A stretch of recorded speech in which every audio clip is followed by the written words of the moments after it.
കോഴിക്കോട് താമരശ്ശേരിയിലെ ആൾക്കൂട്ടാക്രമണത്തിൽ അന്വേഷണം ഊർജിതം.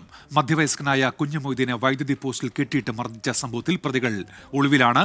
വിവരങ്ങളുമായി രാഹുൽ സുരേഷ് ചേരുന്നുണ്ട് ഇപ്പോൾ കോഴിക്കോട് നിന്ന്. രാഹുൽ, എന്തെങ്കിലും സൂചനകളുണ്ടോ പോലീസിന് പ്രതികളെക്കുറിച്ച്? ഉന്മേഷ്, ഞായറാഴ്ചയായിരുന്നു താമരശ്ശേരിയിൽ ആൾക്കൂട്ട മർദ്ദനം ഉണ്ടാവുന്നത്. മധ്യവയസ്കനായ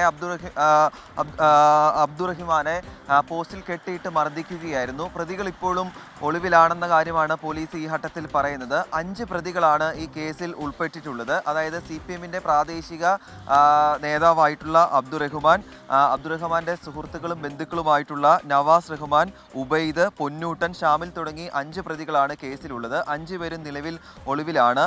ഇവർ മുൻകൂർ ജാമ്യാപേക്ഷയുമായി കോടതിയെ സമീപിച്ചു എന്ന വിവരം കൂടി ഈ ഘട്ടത്തിൽ പുറത്തു വരുന്നുണ്ട്. താമരശ്ശേരി പോലീസിന്റെ നേതൃത്വത്തിലാണ് അന്വേഷണം പുരോഗമിക്കുന്നത്.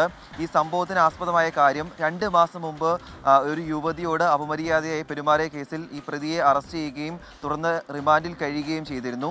ഇതിന്റെ പക വീട്ടാനാണ് ഈ പ്രതികൾ അബ്ദുറഹ്മാനെ മർദ്ദിച്ചെന്ന കാര്യമാണ് പോലീസ് ഈ ഘട്ടത്തിൽ പറയുന്നത്. എന്താണെങ്കിലും ഉടൻ തന്നെ 5 പ്രതികളെയും കസ്റ്റഡിയിലെടുക്കാൻ കഴിയുമെന്ന പ്രതീക്ഷയിലാണ് അന്വേഷണ സംഘം ഉള്ളത്.